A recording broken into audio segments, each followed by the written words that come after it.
Hi Guy, welcome to the AMIGArama podcast. I'm your host Lorfarius, and in today's episode, number 17, God, they're really racking up now, we're going to be talking about Street Fighter 2, The World Warrior. But as always, before we jump into that, let's go over some Amiga news. Now, first up, I've just managed to get my hands on a brand new accelerator card, order it a bit since, it's come over from Europe, so it's taken a couple of weeks to get here. Absolutely chuffed to bits with it. It's a 1221 EC card. It's got a 28 megahertz processor, 16 megs of RAM. It was about £90 all told, including shipping, but not very, very expensive. I mean, usually these sort of cards are like £150, £200, so it was quite good to get my hands on this one. Before I just had a standard 8 megs of RAM expansion running in my system. Didn't have any fancy processor, or it just didn't do anything overboard beyond add extra memory. And one of the first things I did was fire up a copy of Frontier and Wing Commander, because even on a stock A1200, those are pretty much, they might as well be screenshots, especially with some of like the cutscenes and the movie-like introductions. It's very, very slow and you're missing frames, but not with this card. It really does run it as well, not 100% smooth, but probably as near, without buying some sort of like souped-up £500-600 Blizzard card. But I was just watching the opening cutscene on Frontier first, and it was brilliant, nice and smooth. You could watch it properly. There was no juddery bits in between. And same with Wing Commander, you could actually move around in space and things, and it wasn't chugging along or freezing. I think the Amigos did a look at Wing Commander a few weeks ago now, and just a standard stock A600, because I played on one of those back in the day, and I think I only had like a 1 meg expansion, and I can't remember it at the time, but looking at that from a standard one, it was terrible. It was really, really, really slow, but there's none of that on this expanded Amiga. It really, really has made a huge improvement. I'm chuffed to bits with it. Next up, I noticed this a few days ago, but basically somebody has created a CD32 controller, which is compatible with all of our Amigas. It's in the style of a SNES controller, typical 4 buttons on the front, start selecting the D-pad on it. They've called it the Procon CD32. Now, this has got brand new PCB in style. It's inside PCB board inside. All special chips, so it's fresh made and everything. €38 they're looking at, and there's a chap called Witchmaster over on the EAB forums. I think he's making them to order at the moment. I'm not entirely sure, but you can if you want. You don't have to buy them in completed kit form. He will supply the parts as well. It's different price. Obviously, if you're making it yourself, you don't have to pay out extra for it. But for €38, compared to some of the prices for the joysticks you pay these days on eBay, you're looking at £15 to £20. So double that for a brand new pad. That's a pretty good price. And one thing you probably won't realise if you are using a joystick, but a lot of Amiga games, when you switch over to a D-pad, it just becomes a whole new experience. It's 9 times out of 10, it's much, much better than playing on a joystick, unless you're on like some sort of flight simulator or something like that. Next up, I saw a huge announcement the other day by SensibleSoccer.de. They basically announced their Sensible Soccer World Championship tournament, and that's coming on the 21st of July, and it's in Billund, Denmark. They're doing pretty much all the versions of Sensible Soccer, like a Classic Edition, Amiga 1, PC, and these different sections of the tournament you can play against other people. And this has been going for several years now. It might even be close to 20 years, but what an incredible thing for that still to be going on. I think, I'm just looking at the list actually, they've also got the Xbox version, which I think came out on Xbox Live. It had its problems from what I remember, because I did pick it up back on the day. It had a bit clunky issue with the goalkeeper, I think. Anyway, you can play that and many more games. Denmark's not really that far away for most people in Europe, but I think the cheapest cost is €50, and as you pay a bit more in price, you can get like a bed and breakfast included in that. So pretty good price if you want to get involved. I will post, sorry, I haven't said, but as always, I will post the links to these in the show notes and on the AMIGArama.com website. Now, before we jump onto the game, one thing I would like to say, I'm trying to get people to write into the show with emails and letters, and one thing in particular is just to like talk about the games I've been covering, because I'm sure loads of listeners have played these, got their own experiences and what happened with them back in the day, or maybe even how they actually got their hands on a copy, assuming it wasn't pirated. I'd be interested to hear some stories, and it gives us something else to cover on the podcast. If you've any question, either or a story about the Amiga yourself, just drop us a line at Lorfarius@AMIGArama.com, and I promise I'll get back to you. And with that, it's time to move on to this week's game, Street Fighter 2 The World Warrior. Now that's quite a mouthful to be saying out repeatedly, so I'll just be sticking to Street Fighter 2 each time. Now this one is one of those funny ones I do have a bit of an odd experience with. Back as a kid, I mean, I never got to play this on the actual Amiga, but I did get to play, I think it might have been an Amiga Power or Amiga Action or something, a demo disc of it. And I would constantly go around to a friend's house, as did loads of my mates, because we were absolutely itching to play Street Fighter 2 at the time. And he had a cover disc demo. I think it was only on a single. I'm pretty sure it was only on a single disc. I can still remember the picture on the front cover of it to this day. And we would play it for absolute hours. I think it was a very, very restricted demo. I think there was a couple of characters in it maybe, and it was limited to 1 or 2 rounds or something. I don't even think it was a full round of the usual 3, so you're absolutely stuck to it. And the bugger would not give me a copy of it. I mean, I had X copy and all the rest of it, I could have gone down there any time and grabbed a copy, but thinking back to it, it was probably because if I'd have got a copy and everyone else had got a copy, it would have just sort of like disappeared slowly, I'll start going around other people's houses, so at least that way he would keep the crowd at his house. Yeah, we were all very funny for children. Anyway, so yeah, I mean, it was published by US Gold. Now, these guys were behind the likes of like Another World, Flashback, them sort of games. I think they published most of the LucasArts games, a lot of the graphic adventures like Indiana Jones. I mean, the first Indiana Jones, The Last Crusade was one of my all-time, for years and years before Monkey Island, was one of my favourite graphic adventures.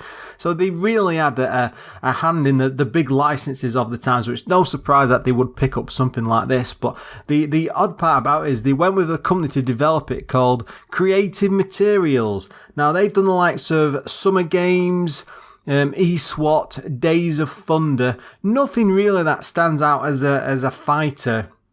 And as we go on through the episode, I think you'll come to understand it's a very, very odd choice to have done this. Now, it came out in 1992. I mean, God, that's really, really old. I always thought I was playing that demo in the mid-90s, so I'm just really old. It came on 4 discs, up to 2 players, which for the time was absolutely fantastic, especially for a fighter. Came out at £27.99. Now, that's a hell of expensive, because usually the expensive games are usually about £25, so they were really pushing. They knew what they had on their hands, and I mean, the name alone, it was a huge, huge seller. Now, later on, they did do a Kicks re-release at $14.99. That's usually in the bluish box with the big surrounds on, and they pumped out most of the older titles. I mean, Street Fighter 2 itself it was a sequel to a game that nobody played. I mean, even to this day, I think I've maybe played it once or twice, and it was a pretty poor and average game. It's not even really worth going back to. It was only the sequel that came and did anything special. I don't even think the first game's on the Amiga. I didn't even care. Street Fighter 2 is where the whole series just took off and went somewhere special. Now, the coder behind this was a guy called Gordon Fong. He didn't do many games at all, and both of the ones he did were fighting games. So he did this first, I believe, and then he did a game called Brutal Paws of Fury, which I think was a CD32 game. Anyway, it was a very, very poor fighter, which doesn't say much. I mean, for having someone do like that doing like Street Fighter 2, I mean, I don't think the whole genre of fighters is a very big thing on the Amiga in general, because there isn't that many of them. Graphics were done by a chap called Adam Steele. He did the likes of Summer Games 1 and 2. A big one that stood out was Impossible Mission 2025. He just seemed to be mostly like a contract, what do you call him, a graphician? I don't know. He did the graphics anyway in a few games. He had music by David Lowe. Now, this was the guy who done the likes of Frontier Elite, you know, I mean, so straight away, they're quite good music on that. Ghostbusters 2, favourite of mine from back in the day. Afterburner Games. So this guy was definitely experienced in bringing deep musical experiences over. So again, for to be involved with something like this, you'd expect something special. Now, this Gordon Fong, I did try looking into him a fair bit, but he was actually, from what I could read online, several times asked to do interviews about his Amiga games, but he says he didn't want anything to do with it. He just wanted to move on. I mean, the guy is still involved in games today. He's been doing the likes of the Lego games, Lord of the Rings, the Madden series. It's mostly to do with producing games, but he's still involved in the industry. So, I mean, you've got to respect that. I mean, people, you know, to a lot of people, it's just a job. They just did something on contract. They moved on and went away. But it would have been really interesting because the guy, you know, he must still be contactable, but you know, there's a lot hidden behind that game. I mean, why did it end up like it did? I mean, this guy will know. I suspect it's just because it was a US gold title and it was all time precious. I mean, Street Fighter 2 itself, it's one of the highest and biggest, grossest games of all time.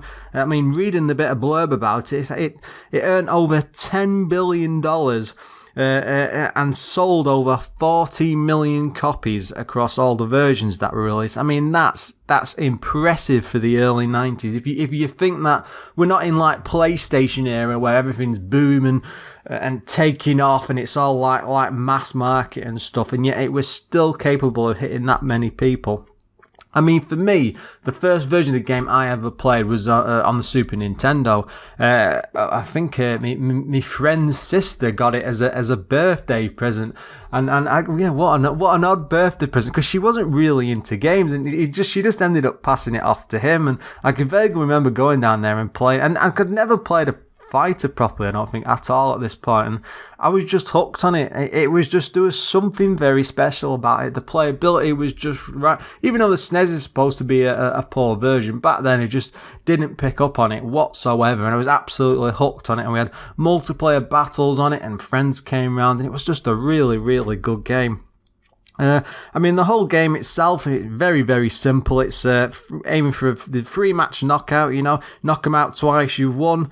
If you draw one, you go on and have another match. Nice and easy. Each characters have a story of their own. There's nothing too fancy. I mean, I can't even remember some of it. I'm suddenly struggling trying to think of what the stories of some of them. You got the likes of Chun-Li and M. Bison's like kill the father, that sort of thing. There's all like, it's all described with very, very simple picture and text boxes on the screen. There's nothing special about it. It's not like as fighters developed over time and they added more and more of these stories on. But then at the same time, do you really need complicated stories for this sort of game? Because you want to be getting straight through the action and having some fun. I mean, the interesting thing about it, I mean, because it was so popular and famous, it was ported to pretty much everything. And one of the funniest versions I did see was a Game Boy edition. Now, this will probably come out for about 30 quid at the time, and people would have been like climbing hand over fist to get a copy of this, but it didn't look too great from the footage I was watching. This is a very funny game to cover, best because when I usually pick up these games and I come to do the notes and stuff, Patreons can see them, by the way, because I always upload scans of them. I come up with like lists of like good and bad points and just, you know, things to talk around. And I sat down for ages trying to come up with like the good points. I've given it away already, haven't I? This is not a very good game. And I'm sat now with the notes in front of me, and I've got like 4 or 5 good points about it. Probably the best part of it, I mean, keep in mind that, you know, this is Street Fighter 2. It's based off the very, very popular arcade machine, and the good thing about the Amiga is it was quite powerful for the time. And one of the good things this does is the graphics and the detail on the characters. It's it's quite well animated when it works as it should, like compared to the arcade. It's definitely a step up improvement from any of the other systems, especially the SNES. And I like the way the backgrounds were, and I love the animation on the characters when they actually move and when they were doing some of the special moves. Some of the special moves themselves were a tiny bit off, not like I remember, but that might just be me with the old rose-tinted goggles. But it was good to see that the Amiga does have something over the other editions. It did give you an option on the setup screen. Basically, when you move from place to place or to select a character, you get like a world map. You must have played Street Fighter 2. I'd be surprised if anyone listening to this hasn't, because it's like Tetris or something. I think it's just one of them games that everyone has to try. But you do get to select your control types. You get like your keyboard, a joystick, or a pad. Now, I did try playing this I was trying it with an emulator, because I use two pads. I have a PS2 pad, and then I have an Xbox one, which I use on my PC to capture footage with. So I tried it in both modes just to see what it was like. And the joystick mode, I just couldn't get it to work properly. It just felt wrong. It was weird. But when I use the D-pad, as it should do really, because they're best suited to fighters, so I don't think joystick was very good with one button. I did find though with the pad that I got more buttons available, because I was using Xbox One controller as a CD32 controller, and it was as if the game was expanded to use the extra buttons. But trying to use it on a single button, it's just very, very, it's awful. It really is. The moves don't work as you think they should. You have to do lots and lots of movement, pressing the button a certain way. It doesn't work, I'm afraid. So if you are trying this or going back to it, you need a pad straight away. One of the good things I did like though was the animation. As you used a much better Amiga, there's a lot of frame skipping within it, but the animation was there. It was complete. You just needed a much faster Amiga to see it all. Oh god, here we go. I'm running out of points now. Good points for it. You get all 8 characters. Yeah, that's not a lot. You can't, from what I could learn about it, you can't unlock any of the others. But then, it's a very, very early version of Street Fighter 2. It's not like the later ones, like the Turbo editions and stuff like that, where they were Pilot and Championship editions, and I think you doubled the characters up to like 16 or something. There's none of that with this one. It's just a straight, non-fancy port of the original arcade. But the great thing about it is, even with this one, the characters do feel very different from it. I mean, one of my favourites from back in the day was I was using E Honda, because I enjoyed his moves. He was a huge, massive character, and he felt a defensive character to go with. I mean, when someone was punching it felt like they really had to make the effort to get the hit through, and your counters and moves and stuff on. I'm not even a fighting fan, but this is Street Fighter 2, and the difference is there. You can at least feel it. The only problem, which it annoyed me, even this annoyed me back in the day, but Ryu and Ken are basically the same character. All the moves are identical. They just look different. It might as well just be a palette swap. I don't know why they did that. It was a bit cheap, to be honest, but all the differences are here. If you use Dalsim, E Honda, Chun-Li, they do feel like they are separate characters, so they've got that part right at least. And that's pretty much it for the good points. Now, I mean, the list I've got in front of me now of bad points, it's extensive. I had to do an extra page for this. This is how ridiculous it was. But the first of all, this is a fighter, and one of the most important things a fighter on any system has to get right is the controls, and it doesn't. It fails straight. You can tell as soon as you start playing, the controls are not very responsive. It doesn't matter whether you use the keyboard, the joystick, or the joypad, they just don't work. You can be doing like a simple move, which is like, say, jumping and punching, or jumping and kicking, but the buttons don't always respond. You can do the same move like 10 or 20 times, and it just doesn't happen. And I've had that happen repeatedly. But if you play it on other versions, you jump and you punch, it just happens straight away. This doesn't respond, and I think it's tied in with either it might be poor coding or the fact that it skips so many frames of animation. That's the biggest problem with it. I mean, it looks great. It sounds the piece, you think it's going to be a good Amiga game until you actually play it, because it's missing so many frames. Now, a lot of this is dependent on the version you play for which system. I'll get to that in a second, but the problem is if you're stood there and you do a special move, it's supposed to respond on the spot, but if you're missing like 2 or 3 frames of animation and then at the same time someone's trying to punch or kick you and you're having to respond in your mind to counter something or to block it at the same time, it never works because it looks like it's juddering and jittering along. So it's not a very good looking fighter in that sense. I mean, I think is Street Fighter 2 locked to frames on the other system? I don't know. It's just not great on the Amiga. Now, the interesting thing I discovered about this, because I always try these games on different Amigas to see how they run, and 9 times out of 10, there's no difference. But I tried this on an A500, the A500 Plus. I was using an emulator, a standard Amiga 1200 with 8 meg. Sorry, I also had an 8 meg of RAM version and a Blizzard card on top, because the Blizzard, even though it's emulated, that's like the bee's knees of Amiga upgrades and speed and stuff of what you can actually see. Now, all of them did lose frames, but what I did notice is you started at the bottom and then moved up. The speed difference was incredible, and when you got to like the standard A1200 and then started going up in increments towards the Blizzard, it really did make a difference. And the A1200 version, it's almost playable. I mean, it's like an average fighter. It's still very slow. It's a bit clunky, but it's a lot.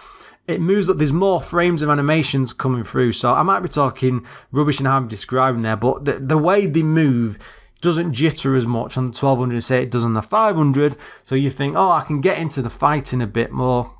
But it's still not right, and it still feels like there's something missing and there's something wrong. Now, the funny thing is, when I tried this on the Blizzard card, because I had to give it a go, I thought, this is going to be amazing. You know, it's a souped-up graphics card. It's going to be super fast and all the rest. It'll look great. You know, I get all the frames in. But it turns you'd have to be a ninja to be able to move fast enough to do these. They move like rockets around the screen, and I don't know if I'd set it up wrong or anything. I was playing with it for ages, but no matter what I did, it just came back to this every single time, so it was really disappointing.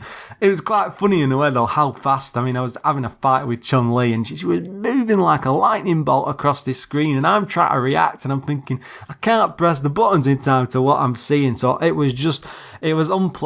And if you go too far in an accelerated car, it's not working. It just won't work. Another thing, this sort of ties in with the controls as well, but the special moves, right, they just don't work. I mean, I have played this to death on like the SNES and stuff and on the arcade. You know, I don't do fighters. I'm not a big fighting game fan, but Street Fighter 2 I've put a lot of time into over the years, and every so often I'll dip back into the main series on more modern systems rather. I think that started with about Street Fighter 4, and I've always gone back time to time. But one thing I've always been able to remember is like set characters move, because it's like they're burnt into my brain. I can remember them off the top of my head instantly, like half circle and punch or kick and stuff like that. And they just it's a natural response. And a lot of that comes from the original arcade. And Capcom, and all the other companies who have been involved in conversions of, the point has been that you want that moveset because you want the experience at home to be like similar to what's in the arcade to keep people coming back. But with this one, I could not get a single special move to work. And at first I thought, well, maybe I'm just really, really rubbish at the game and I just can't get it to... I'm just not doing the moves in the correct way. But I purposefully took time in like a 2-player game and just to try and come up with the special moves. None of it would work. I mean, every other system, it's always been the same thing. And I always double check. I thought, well, maybe my memory's going off. It wasn't. I checked it on other systems. That's what they should have been doing. And then I had a look at the manual, and the manual is absolutely horrible because it has these big, it's like a joystick icon with the directions on pointing off it like huge arrows, and it's supposed to tell you which way you're doing and in what order.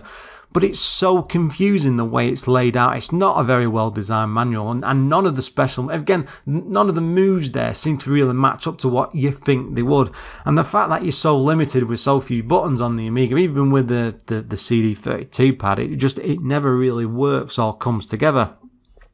Now, one of the other problems I really had with this was the music. When you first fire the game up and you wait for that familiar Street Fighter theme to kick in. It does, but it's very, very dull, and it's missing like a bass line. I don't know how to describe it, but it just doesn't feel like that. It's not got the strength behind it to say this is Street Fighter 2. This is what you're going to be playing, and you've got a little punching sound effect, and it just sounds too weak and hammy. I don't know how else to describe it. But that's the original sign, and then you start playing the game, and the music throughout, it's just off. It's not a very good rendition, and it's a very, very poor version of the original arcade.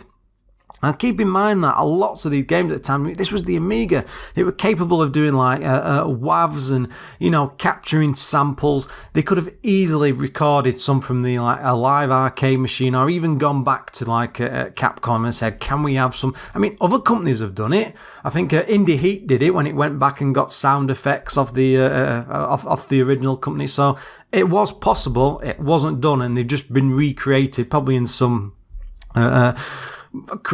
music creation program of its own, but it just doesn't work, and the sound effects are very, very poor, and it just makes listening to the thing, you just think this isn't like the arcade. It'd be very, very annoying and very, very depressing.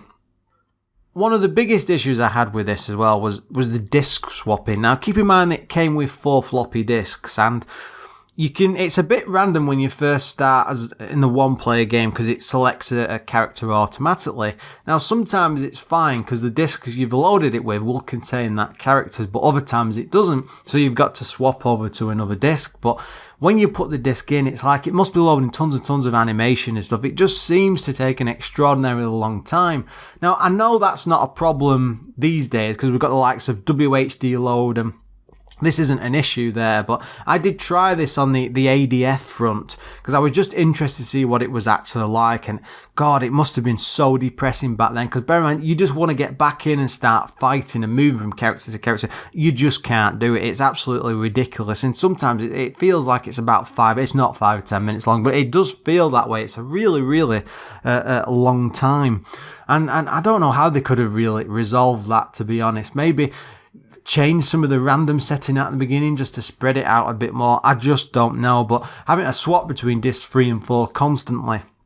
I also discovered, and I don't know if this was the emulator I was using, but I set it up so I had all 4 floppy disks loaded with the disks in. It would only ever let me use disc 1 and 2. 3, I had to keep swapping out 1 and 2 to put 3 and 4 in, and I don't know if that was a limitation either with the emulator, or maybe that happened back in the day and you could only use the first floppy disks, which means, again, that causes problems in itself. But how annoying.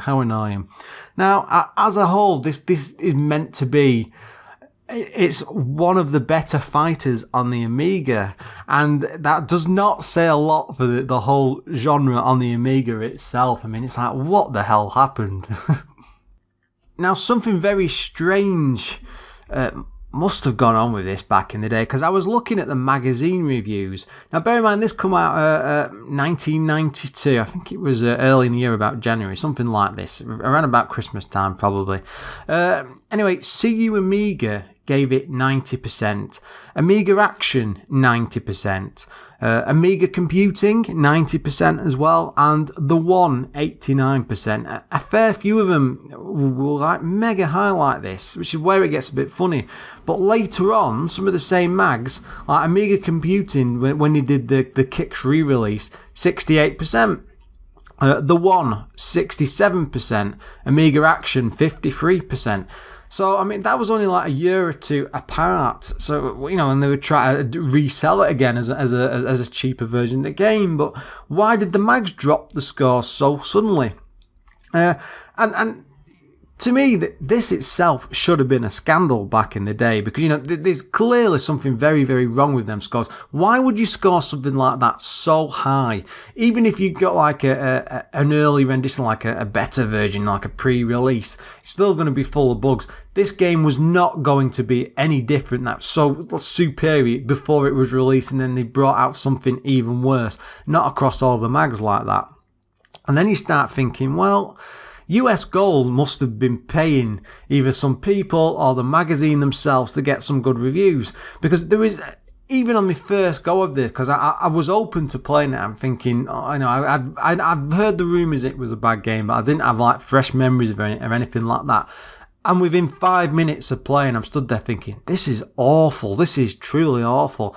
And when I was doing the research for this episode and I'm looking into history and I'm just thinking, what the hell's going on with these reviews? It's crazy. It's absolutely crazy. And again, it should have been a scandal because at the time, kids as teens and everything who were buying like Amiga games, there was no internet back then. It's not like today where a game comes out and then a company can sort of like hide the reviews and stuff. I mean, because the internet's always there as a backup. You can find out within hours or days what something is actually like. So all these people, were spending a big chunk of cash on this game and they were completely dependent on these magazines, to have some honesty about them. But for it to be so bad, because you could maybe forgive one or two, you getting away with doing that sort of thing. But for all of the big mags to be saying, yeah, this is a great game and it's a good version of Street Fighter 2, even the SNES, which is supposed to be a poor one, it's miles ahead of what this is on the playability stakes. And these are like paid reviewers. I mean, they should be ashamed. They really should be ashamed.